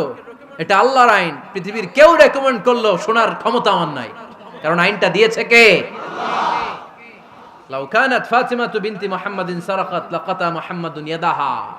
আরে বনু মাকসুমিয়া মেয়ে তো দূরের কথা, আমার কলিজার টুকরা ফাতেমাও যদি আজ চুরিতে ধরা পড়তো, তার হাত কেটে দিতে আমি 1 মিনিটও দেরি করতাম না। দিস ইজ ইসলাম। এই হচ্ছে ওমরে ফারুকের মানাকিব। এরকম ওমরে ফারুক কয়টা লাগবে? আওয়াজ করে বলতে হবে, কয়টা লাগবে? একটা লাগবে। এই সাইয়েদনা ওমরে ফারুক মদিনার প্রথম চিফ জাস্টিস ছিলেন। সর্বপ্রথম উনার পরামর্শে সাইয়েদনা আবু বকর রাদিয়াল্লাহু তাআলা আনহু কোরআনকে সংকলন করেছেন। আমরা এই যে কোরআন পড়ি 30 পারা, এমদাদিয়া লাইব্রেরির 114টা সূরা, কত সুন্দর সন্নিবেশ করা হয়েছে, এখানে সাজানো হয়েছে। আল্লাহর হাবিব সাল্লাল্লাহু আলাইহি ওয়াসাল্লামের সময় কি এরকম কোরআন ছিল নাকি? ছিল না। খেজুর পাতার মধ্যে, গাছের বাকলের মধ্যে, ওটের বড় হাড্ডির মধ্যে আর পাথরের মধ্যে খোদাই করা কোরআন ছিল। সাইয়েদনা আবু বকরের সময় রাদিয়াল্লাহু তাআলা আনহুর সময় যুদ্ধ হলো, 70 জন হাফেজ সাহাবী ইন্তেকাল করলেন। সাইয়েদনা আবু বকর রাদিয়াল্লাহু তাআলা আনহুকে ডেকে ওমরে ফারুক বললেন, ও আবু বকর, এইভাবে হাফেজে কোরআন সাহাবীরা যদি দুনিয়া থেকে বিদায় হয়ে যায়, আল্লাহর কোরআনও তো বিদায় হয়ে যাবে। আমার পরামর্শ হলো আপনি সব বয়োজ্যেষ্ঠ সাহাবীদেরকে একসাথে করে কোরআনের সব কাগজগুলোকে একসাথে করে একটা নির্ধারিত কপির মধ্যে কোরআনকে সংকলন করে ফেলেন। সাইয়েদনা আবু বকর বললেন, যেটা আমার নবী করে না, এটা আমি কেমনে করি? কিন্তু ওমরে ফারুক নাছরবান্দা বলে না, এটা করলে কোনো খারাপ হবে না, ভালোই হবে। মুসলিম উম্মার জন্য এক জায়গায় কোরআন সন্নিবেশিত থাকবে, আপনি করেন। সাইয়েদনা আবু বকর রাজি হয় না, ওমরে ফারুকও ছাড়ে না। ওমরে ফারুক বলতে বলতে বলতে বলতে এমন ভাবে সাইয়েদনা আবু বকর রাদিয়াল্লাহু তাআলা আনহুকে ধরলেন, সব শেষে সাইয়েদনা আবু বকর ওমরে ফারুকের কথায় কোরআন সংকলনে রাজি হয়ে গেলেন। পড়েন সুবহানাল্লাহ। উনি বললেন, ওমর যখন আমাকে বারবার বুঝাতে লাগলো, আল্লাহ তাআলা আমার হৃদয়টা ওমরের কথা শোনার জন্য খুলে দিলেন। আল্লাহ তাআলা কেমন যেন আমাকে ইলহাম করলেন, আবু বকর করো, এই কাজের মধ্য দিয়ে আমি আমার কোরআনকে গোটা বিশ্বে জীবিত রেখে দেব। This is Omar. এই যে আমরা হিজরি সনের যে আমরা গণনা করি, এই হিজরি সনের প্রবর্তক হচ্ছে সাইয়েদনা ওমরে ফারুক। সুবহানাল্লাহ নাই? আপনাদের মনোযোগ আছে না গেছে? কই ঘুমায় গেলেন মনে হয়? তাকবীর দেন তো একজন আওয়াজ করে।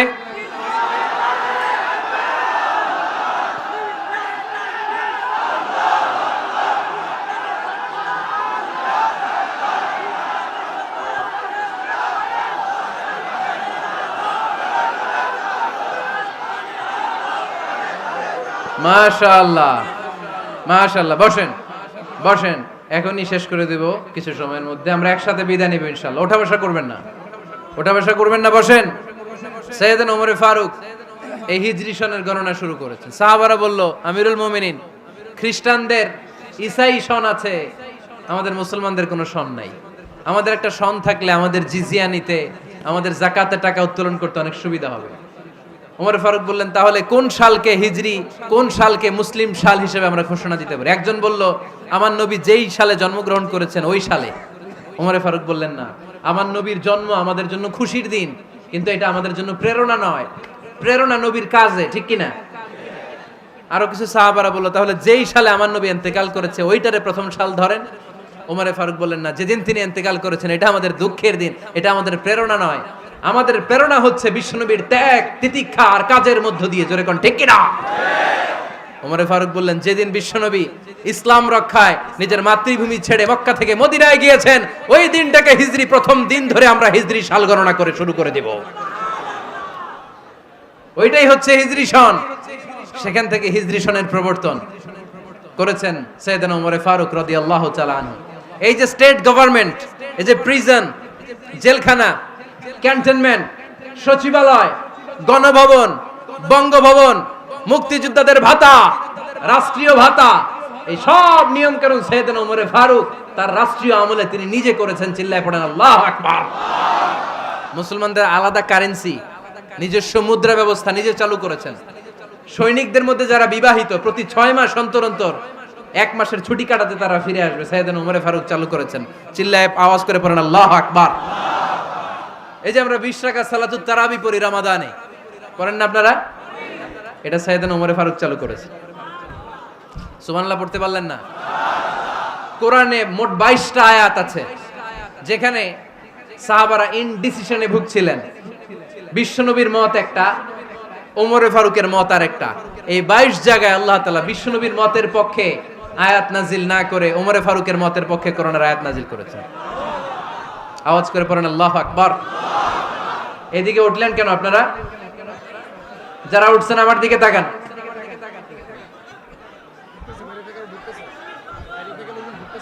কিছু ভিতরে ঢুকতেছে, কিছু বাইরে দিতেছে না?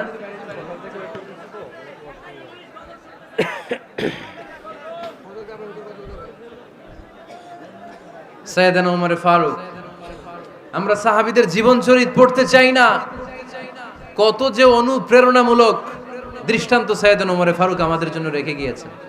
ওমর ফারুক যখন খলিফা, দিনের বেলায় যদি রাষ্ট্রে কোনো নিয়ম জারি করতেন, দিনের বেলায় জনগণকে কোনো বিষয়ে যদি নিষেধ করতেন, রাত্রে বেলায় খাওয়ার সময় ফ্যামিলি মেম্বারদের সবাইকে বলতেন, এই দিনের বেলা আমি জনগণকে এই কাজ করতে নিষেধ করেছি, তোমরা আমার ফ্যামিলি মেম্বার, খবরদার তোমরা এই কাজ করো না। জনগণ করলে যতটুকু শাস্তি, তোরা করলে পাবি ডবল শাস্তি। সুবহানাল্লাহ কইবেন না? আমাদের নেতারা ওই বাড়ির বিচার করে, ওই বাড়ির মাইয়ার বিচার, ওই বাড়ির পোলার বিচার। নিজের পোলা গাঞ্জা টানে, আছে না নাই? নিজের মেয়ে অপরাধ করে, আছে না নাই? কি নেতা ছিলেন ওমর ফারুক! আগে নিজের ঘর সামলিয়েছেন, আগে নিজেকে সামলিয়েছেন, নিজের ঘর ঠিক করেছেন। বলেছেন জনগণ করলে যত বেদ, তোরা করলে double Veda. This is call leader, ঠিক কি না? এক বাবা এসে বললেন, ওমর ফারুক আমার ছেলে কথা শোনে না, বেয়াদব। ওমর ফারুক ছেলেরে ডাকলেন, বাবা তুমি তোমার আব্বাজানের কথা শোনো না, এটা তো কবিরা গুনাহ। ছেলে বলে, ওমর ফারুক সব দায় দায়িত্ব আল্লাহ ছেলে মেয়েদেরকে দিয়েছে, বাবা মাকে কোনো দায়িত্ব দেয় নাই। ওমর ফারুক বললেন, অবশ্যই দায়িত্ব দিয়েছে। তাহলে বলেন আমার বাবার দায়িত্ব কি? উনি বললেন, প্রাইমারিলি প্রথমত 3 দায়িত্ব। আইয়ান তাকিয়া উম্মা, পৃথিবীর প্রতিটি বাবার উচিত ছেলেদের মেয়েদের জন্য ভালো মায়ের ব্যবস্থা করা। 2 নম্বরে আইয়ুহসিনা ইসমা, সুন্দর তার একটা নাম রেখে দেয়া। 3 নাম্বার ইউআল্লিমাহুল কিতাব, তার আল্লাহর কিতাব শিক্ষা দেওয়া। এবার ছেলেকে আমার আব্বা 3টার একটাও করে নাই। এবার ওমর ফারুক রেগে গেলেন, বাবার কাঁধে ধরলেন, বললেন তুই ছেলের জন্য বিচার নিয়ে আসলি, তোর 3টা দায়িত্বের একটাও তুই পালন করিস নাই। ছেলে বলে, আমিরুল মুমিনিন আমার মা নর্তকী, আমার মা মাজুসি, আমার মায়ের মধ্যে কোনো আদব কাদব নাই, সুন্দরী দেখে আমার মা রে বাবা বিয়ে করছে, আমার মায়ের কাছ থেকে জীবনে কিছু শিখি নাই। 2 নাম্বার সাম্মানি খানফাসা, আমার বাবা আমার নাম রেখেছে চামচিকা। কি নাম রাখছে? এটা নাম হইলো একটা, এরকম উল্টাপাল্টা নাম আছে না নাই? না, এগুলো রাখবেন না। আব্দুল্লাহ রাখবেন, আব্দুর রহমান রাখবেন। আরেকটা কি বলছি আজকে? হুজাইফা রেখে দিয়েন, পারবেন? ওয়ালাম ইউআল্লিমনি হারফাম মিন কিতাবিল্লাহ আমিরুল মুমিনিন, শুধু তাই না, আল্লাহর কোরআনের একটা অক্ষর আমার বাবা কোনোদিন আমারে শিক্ষা দেয় নাই। ওমর ফারুক রেগে গেলেন, এবার বাপের কান্দে ধইরা মারতে শুরু করলেন। তুই পোলার নামে বিচার নিয়ে আইছিস, তোরে মার দিমু আগে। এরকম নেতার দরকার আছে না নাই? মদিনায় এক লোক তার বউরে রাগের চোটে 100 তালাক দিয়ে ফেলছে। কয় তালাক দেয়ার নিয়ম কয়টা? দিছে কয়টা? এবার স্ত্রী কাঁদতে কাঁদতে এসে বলে, আমিরুল মুমিনিন দেখেন, আমার স্বামী আমারে রেগে মেগে 100 তালাক দিছে। ওমর ফারুক বললেন, দইরা নিয়ে আয় এটারে। নিয়ে আসা হলো। ওমর ফারুক বললেন, কয়টা তালাক দিয়েছো? কয় 100টা। কেন দিছো? কয় মাথা গরম আছিল। এরকম আছে না? তালাক দেওয়ার সময় সব তালাক, তুই তালাক, তোর মা তালাক, তোর বোন তালাক, সব তালাক। তালাক দিবে ওয়াইফ রে, দিতেছে সবাই রে। তোমার ফারুক বললেন, দিবে 3টা, 100টা দিলা কেন? কয় মেজাজ গরম ছিল। কয় দাঁড়া, আত-তালাকু মিন শাআইরিল্লাহ, তালাক হচ্ছে আল্লাহর দেয়া বিধানের একটা নিদর্শন, এটা নিয়ে তুই খামখেয়ালি করলি। আমার রায় শোন, আমার রায় হচ্ছে 3 তালাকে তোর বউ তালাক, বাকি 97 তালাক তোর পিঠের উপরে পড়বে। এরকম বিচারের দরকার আছে না নাই? এরকম দৃষ্টান্তমূলক বিচার যদি বাংলার জমিনে দেয়া হতো, আর কোন নারী ধর্ষিতা হতো, আর কোন নারীকে অ্যাসিড মারা হতো, আর কোন নারী যৌতুকের জন্য কান্না করত, একটা আমল লাগবে, বেশি না। কয়টা লাগবে? তিনি গভর্নর সিস্টেম চালু করেছিলেন, গভর্নর সিস্টেম, ইসলামিক স্টেট।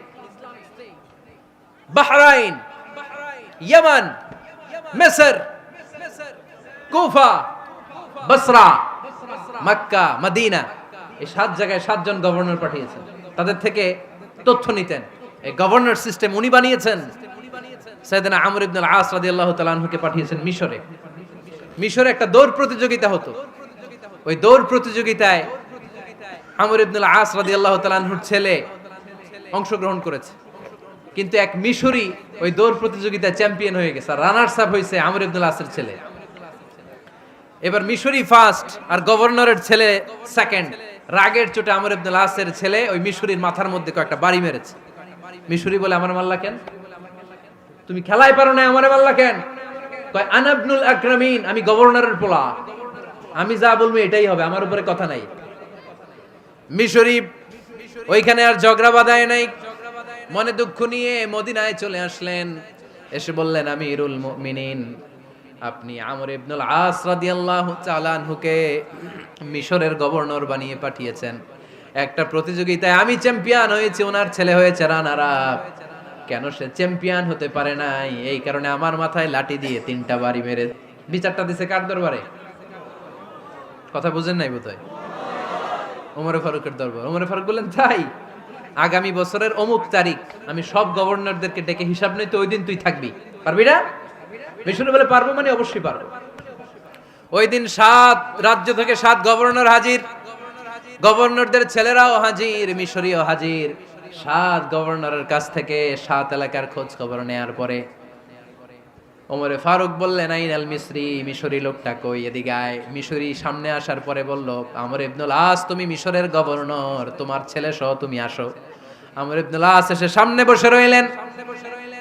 এবার বললেন, ও আমর ইবনুল আসের ছেলে, তুমি নাকি ইবনুল আকরামিন গভর্নরের ছেলে, তুমি যা বলবা মিশরে নাকি তাই হবে, তোমার নাকি অনেক দাপট। নিজে একটা লাঠি এনে মিশরীর হাতে দিয়ে বলল, এবার তোর মাথায় যতটা মারছে তুই ততটা গুনে গুনে মার, আমি দেখব। আমর ইবনুল আস দেখবে, আমর ইবনুল আসের ছেলেরে তুই এখানে মার। সে বলতেছে, থাক, আপনি বলছেন এতেই যথেষ্ট, মারা লাগবে না, আমি মাফ করে দিলাম। ওমরে ফারুক বলল, খবরদার, মার, মার ওর মাথার মধ্যে। মিশরি ওমরে ফারুকের ধমক শুনে ভয়ে ভয়ে 3টা বাড়ি মারল। এই বাড়ি মারা দেখেও ওমরে ফারুকের হৃদয় ঠান্ডা হয় নাই।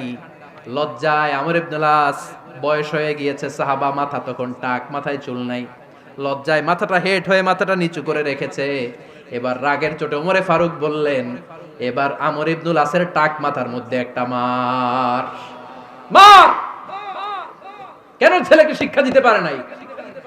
ইয়া আমর ইবনুল আস, মাতা জাআলতুমুন নাস আবিদা, তোমরা কখন মিশরীদেরকে নিজেদের দাস বানায় নিলা? ওয়াকাদ ওয়ালাদাতুম উম্মুহুম আহরারা, আর ওদের মায়েরা তো ওদেরকে স্বাধীন সন্তান হিসেবে প্রসব করেছে। মানুষদের উপর ক্ষমতাগিরি করার জন্য গভর্নর পাঠাই নাই। খবরদার, জনগণ তাদেরকে দেখভাল করার জন্য তোমাদেরকে পাঠানো হয়েছে, তাদের উপর কোনো অত্যাচার করার জন্য নয়। চিল্লায় বলেন ঠিক কি না? এরকম নেতা কয়টা লাগবে? কয়টা? ওই নেতার নাম কি? ওমর। হ্যাঁ, হুয়া ইয়াতি ওমর। 22 জায়গায় বিশ্বনবী কয় একটা, ওমরে ফারুক বলে আর একটা। আল্লাহ বলে, বিশ্বনবী আপনার পক্ষে আমি আয়াত নাজিল করতে পারলাম না, আমি ওমরের পক্ষে নাজিল করে দিলাম। বিশ্বনবী বলতেন, ইন্নালি কুল্লি উম্মাতিন মুহাদ্দাস, সব উম্মতের মধ্যে, সব নবীর উম্মতের মধ্য থেকে একজন করে আল্লাহ তাকে মুহাদ্দিস বানাতো। মুহাদ্দিস না, মুহাদ্দাস। মুহাদ্দাস মানে এমন লোক যিনি যা ভাবতো ওই ভাবনাটাই আল্লাহ আয়াত হিসেবে নাজিল করে দিতেন। বিশ্বনবী বলেন, আমার উম্মতের মধ্যে মুহাদ্দাস হচ্ছে সাইয়েদনা ওমর। মদিনার সবচেয়ে বড় মুনাফিকের নাম আব্দুল্লাহ ইবনে উবাই ইবনে সালুল। সব মুনাফিকদের সরদার, কিন্তু এই মুনাফিকের ছেলেটা হলো পাক্কা ইমানদার। এই ছেলের নাম হলো আব্দুল্লাহ। আওয়াজ করে বলেন, ছেলের নাম কি? আব্দুল্লাহ ইবনে উবাই ইবনে সালুল। মুনাফিক সরদার যখন ইন্তেকাল করলো, সাইয়েদনা আব্দুল্লাহ রাদিয়াল্লাহু তাআলা আনহু বিশ্বনবীর কাছে এসে চোখের পানি ছেড়ে ডেকে বলে, নবী আপনিও জানেন আমিও জানি, মদিনার সবাই জানে আমার আব্বা মুনাফিকদের সরদার, কিন্তু আমার মন তো মানে না, আমার তো পিতা, আমার তো বাবা লাগে, আমার তো মন মানে না। আপনিও জানেন মুনাফিক, আমিও জানি মুনাফিক। নবী আপনার দরবারে কিছু আমি চাই না, আপনার গায়ের একটা জামা দেন, আপনার জামাটা পরিয়ে আমার বাবারে দাফন দিব। এর উসিলায় যদি আমার আব্বারে আল্লাহ মাফ করে দেয়, দয়ার নবী মায়ের নবী জামা খুলে দিয়ে দিলেন। পড়েন সুবহানাল্লাহ। আব্দুল্লাহ রাদিয়াল্লাহু তাআলা আবার আবদার চললেন, নবী জানি আমার বাবা মুনাফিক, কিন্তু আমার তো বাবা, আপনার দরবারে ফরিয়াদ, আপনি নিজে যে আমার বাবার জানাজার নামাজের ইমামতি করবেন। দয়ার নবী মায়ার নবী জানাজার নামাজে যেতে চাইলেন। ওমরে ফারুক বললেন, নবী না, খবরদার আপনি উবাই ইবনে সালুলের জানাজায় যাবেন না। বিশ্বনবী জোর করে যেতে চাইলেন। সাইয়েদনা ওমরে ফারুক বিশ্বনবীর জামা পেছন থেকে টেনে ধরলেন। আল্লাহু আকবার। টেনে ধরলেন, যাবেন না আপনি। ওমরে ফারুকের হাত থেকে হ্যাচকা টান মেরে জুব্বা টান দিয়ে বিশ্বনবী জানাজায় চলে গেলেন। রব্বুল আলামিন আয়াত নাজিল করলেন, ইস্তাগফির লাহুম আও লা তাস্তাগফির লাহুম ওয়া ইন তাস্তাগফির লাহুম ৭০ মাররাতান ফালান ইয়াগফিরাল্লাহু লাহুম। নবী গো, একবার নয়, দুইবার নয়, ৭০ বারও যদি এই মুনাফিকের জন্য আপনি ক্ষমা চান, তার জন্য ক্ষমা নাই, তার জন্য আছে জাহান্নাম। ওয়ালা তাকুম, আপনি যাবেন না আলা কবরি, কখনো তাদের জানাজায় যাবেন না। এই যে একটা ভুল করে ফেলছেন, এটা এইবারই শেষ, এরপরে আর যাবেন না। সাইয়েদনা ওমর ফারুকের পক্ষে আল্লাহ তাআলা কোরআনের আয়াত নাজিল করে দিলেন। চিল্লায় পড়েন আল্লাহু আকবার। এভাবে 22টা জায়গায় ওমর ফারুক যা বলেছে, এটা নিয়ে একটা আলাদা আলোচনা হইতে হবে, আলাদা একটা আলোচনা লাগবে যে 22টা আয়াতে আল্লাহ তাআলা বিশ্বনবীর পক্ষে কোরআনের আয়াত নাজিল না করে সাইয়েদনা ওমর ফারুকের পক্ষে আয়াত নাজিল করেছেন। চিল্লায় পড়েন সুবহানাল্লাহ। ওই ওমর ফারুককে আমাদের মডেল বানানোর দরকার আছে না নাই? ওই ওমরে ফারুকের জীবনী আমাদের ছেলে মেয়েদেরকে পড়ানোর দরকার আছে না রে? আমাদের ভবিষ্যৎ প্রজন্ম এগুলো জানে না। ওরা সালমান খান দেখে বড় হয়, ওরা শাহরুখ খান দেখে বড় হয়, ওরা ঋত্বিক রোশনকে দেখে বড় হয়। ওরা মনে করে যে এরাই বড় সুপার হিরো। আমাদের যে কত বড় সুপার হিরো আছে এরা জানেই না। নতুন প্রজন্মের কর্ণকোহরে সাইয়েদনা ওমরে ফারুকের ইতিহাস পৌঁছে দেওয়ার দরকার আছে না নাই? ওমরে ফারুকের ইন্তেকালের ঘটনাটা বলেই আমরা মুনাজাতের দিকে যাব। শুনবেন? শুনতে চান? উনি স্বপ্নে দেখলেন একটা লাল মোরগ ওনাকে 3টা ঠোকর মেরেছে। কয়টা? উনি জুমার নামাজে, জিলহজ মাসের শেষ সপ্তাহে জুমার নামাজে বললেন যে একটা লাল মোরগ 3টা ঠোকর মেরেছে। মুগীরা ইবনে শুবা রাদিয়াল্লাহু তাআলা আনহুর দাস আবু লুলু আল মাজুসি, এই লোকটা খঞ্জর বানাতে পারতো। মুগীরা রাদিয়াল্লাহু তাআলা আনহুর দাস। মুগীরা প্রতিদিন 4 দিরহাম করে চার্জ করত, যেহেতু দাস। সে এসে বিচার দিল, আমিরুল মুমিনিন, মুগীরা আমার থেকে বেশি টাকা চায়, জুলুম করে। ওমরে ফারুক বললেন, তাই? তুমি কি কাজ জানো? বলে, আমি খঞ্জর বানাতে জানি। বাড়ি কই? পারস্য। আরে তুমি খঞ্জর বানাতে জানলে তো 4 দিরহাম অনেক কম, সে তো আরো বেশি টাকা নেওয়া দরকার ছিল তোমার থেকে। আবু লুলুর এই কথা পছন্দ হয় নাই। সে কয়, ওমর তুমি সবারে দয়া দেখাও আর আমার ক্ষেত্রে কঠিন নিয়ম বানাইলা, দাঁড়াও এই নিয়ম তোমার আমি দেখাবো। এই রাগে সে বাড়িতে যে একটা খঞ্জর বানালো। কি বানালো? খঞ্জর চিনেন? ছোট্ট ছুরি। কিছুদিন আগে ওমানের সুলতান কাবুস ইন্তেকাল করেছে, জানেন আপনারা? ওনার এই কোমরের মধ্যে খঞ্জর থাকতো, ছবিতে দেখছেন? আরব শায়েখ যারা সুলতান আমির, কোমরে কি থাকে? ছোরা থাকে, খঞ্জর। সে বাসায় যে একটা খঞ্জর বানালো, যেই খঞ্জরের দুই মাথা, লাহু রাসান ওয়া মাকবাদাতুহু ফি ওয়াসাতি, আর ধরার হ্যান্ডেলটা মাঝখানে, এদিকেও ছুরি এদিকেও ছুরি, যাতে এইভাবে এইভাবে মারা যায়। সে ধার দিতে লাগলো আর বলল, ওমর দাঁড়াও, তোমারে আমি দেখাবো। ওমরে ফারুক মসজিদে নববীর ইমাম, ফজরের নামাজের সময় এ আবু লুলু আল মাজুসি বুরনুস পরে, চাদর পরে, লুকিয়ে লুকিয়ে, সে অগ্নি উপাসক, মুমিন নয়। ওমরে ফারুককে অ্যাটাক করার জন্য গেলেন মসজিদে নববীতে। ওয়াকানু ইউসাল্লুনা বিগালাস, তখন ওনারা অন্ধকারে নামাজ পড়তো। নামাজের সময় যখন হলো, লুকিয়ে লুকিয়ে প্রথম কাতারে ওমরে ফারুকের পিছনে মুয়াজ্জিনের পাশেই দাঁড়ালেন, হাতে খঞ্জর। একামত হলো, ওমরে ফারুক সালাত শুরু করলেন, ফজরের সালাত, আল্লাহু আকবার। নামাজ শুরু করলেন, সূরা ফাতিহা বললেন। আরেকটা সূরা যখন পড়তে যাবেন, in the mean time Abu Lulu এই খঞ্জর নিয়ে ওমরে ফারুকের বুকের মধ্যে 3টা স্টেবিং করলেন। একটা মারলেন নাভির নিচে, মারার সাথে সাথে পাকস্থলী কেটে গেল। আরেকটা মারলেন পাজরে, পাজর ছিঁড়ে গেল। 3টা মারার পরে ওমরে ফারুক বললেন, কাতালানি আল কাল, এক কুকুর আমাকে মেরে ফেলেছে। পেছন থেকে এক সাহাবীকে টান মেরে সামনের দিকে নিয়ে গেলেন, তুমি নামাজের ইমামতি করাও। আর ওমরে ফারুককে বাকিরা ধরাধরি করে পেছনে নিতে আরম্ভ করলেন। আর এই আত্মাই আক্রমণ যে করেছে, সে কাতারের মাঝখান দিয়ে যেতে আরম্ভ করলো আর দুই দিকে ছুরি মারতে আরম্ভ করলো। 13 জন সাহাবীর গায়ে ছুরি মেরেছে, 7 জন সাহাবা স্পট ডেথ, জায়গায় মৃত্যু। এই ভয়ঙ্কর অবস্থা দেখে এক সাহাবী বুরনুস, এক ধরনের জুব্বা আছে মাথাওয়ালা, অনেকে জ্যাকেট পরছেন না এরকম মাথাওয়ালা, লম্বা জুব্বা আছে, আরবরা শীতে পরে মাথাওয়ালা। এই মাথাওয়ালা জুব্বা বের করে এক সাহাবী জালের মতো তার দিকে উড়ায় মারলো। ওই বুরনুসের মধ্যে পেঁচিয়ে আবু লুলু মাটিতে পড়ে গেল আর সুইসাইড করে ফেললো, নিজের বুকে নিজে মেরে আত্মহত্যা।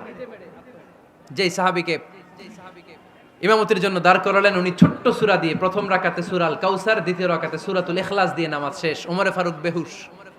ওমরে ফারুক কি? হ্যাঁ, বেহুশ। সবাই কান্নাকাটি করতেছে, সবাই দেখতে গেলেন, এখন হুঁশ ফিরে না। মুখের মধ্যে, মুখ খুলে রাষ্ট্রের চিকিৎসক মুখের মধ্যে দুধ দিলেন, ওই নাভি দিয়ে দুধ বের হয়ে যায়, পাকস্থলী কেটে ওখান দিয়ে দুধ বের হয়ে যাচ্ছে। তারা বললো, ওনারে বাঁচানো সম্ভব না, দেখেন হুঁশ ফিরে কিনা। হুঁশ ফিরলে ওনার পরে কে আমির হবে, উনি যেন প্যানেল ঠিক করে দিয়ে যায়। সবাই তাকিয়েছে ওমরে ফারুকের চোখের দিকে। আল্লাহর মেহেরবানিতে ঘন্টা খানিক পরে উনি চোখ খুললেন। চোখ খোলার পরেই বলেন নাই, ও মা আমি মরে যাই। চোখ খোলার পরে উনি বলেন নাই, কে মারলো আমারে। চোখ খোলার পরে উনি বলেন নাই, আমার পরে নেতা কে হবে। চোখ খোলার পরে সর্বপ্রথম কথাটি ছিল, আসল্লান নাস, আমার নেতৃত্বে যে ফজরের নামাজটা শুরু হয়েছিল, এটাকে ঠিকমতো তোরা পড়েছিলি? আমার নেতৃত্বে যে ফজরের জামাত শুরু হয়েছিল, সেটা ঠিকঠাক মতো সমাপ্ত হয়েছিল কিনা আগে বল। আসল্লান নাস, নামাজটা হয়েছে কিনা বল। সুবহানাল্লাহ কইতে পারলেন না? This is Omar, hour super hero. নেতা অনেকগুলো লাগে না, এরকম নেতা একটাই যথেষ্ট, যে গোটা বিশ্বকে কাঁপায় দিতে পারে। চিল্লায় বলো ঠিক কিনা? আমরা চাই আমাদের ছেলেগুলো ওমরে ফারুকের মতো বড় হোক। আমরা চাই আমাদের ছেলে মেয়েগুলো খাব্বাব, খুবাইব, সাইয়েদনা আলী, উসমান, আবু বকর রাদিয়াল্লাহু তাআলা আনহুর অনুসরণে বড় হোক, ঠিক কিনা? আমরা একটা ওমর চাই, যিনি আমাদেরকে সালাতের শিক্ষা দিয়ে গিয়েছেন, ইন্তেকালের আগে বলেছেন সাল্লান নাস। এজন্য আমরা যেন নামাজ কখনো নষ্ট না করি। আল্লাহর জমিনে দিন বাস্তবায়নে আসাদ্দুহুম ফি আমরিল্লাহি ওমর রাদিয়াল্লাহু তাআলা আনহুর মতো এত কঠোর কেউ ছিলেন না। তাই দিন বাস্তবায়নে আমরা যেন কাউরে ছাড় না দেই। সবার আগে আল্লাহর দিন, সবার আগে আল্লাহর কোরআন, সবার আগে আমার ইসলাম, ঠিক কিনা? চাইলেই কেউ এদেশ থেকে ইসলামরে মিটাই দিতে পারবে না। যে দেশে আল্লাহু আকবার ধ্বনির সাথে সাথে সূর্য উঠে যায়, আল্লাহু আকবার ধ্বনির সাথে সাথে সূর্য ডুবে যায়, সে দেশে আর কিছু থাকবে না থাক, আমার ইসলাম থাকবেই। আর কিছু থাকবে না থাক, আমার কোরআন থাকবেই। সে ইসলামের সাথে থাকতে রাজি আছেন তো? কোরআনের সাথে থাকতে রাজি আছেন তো?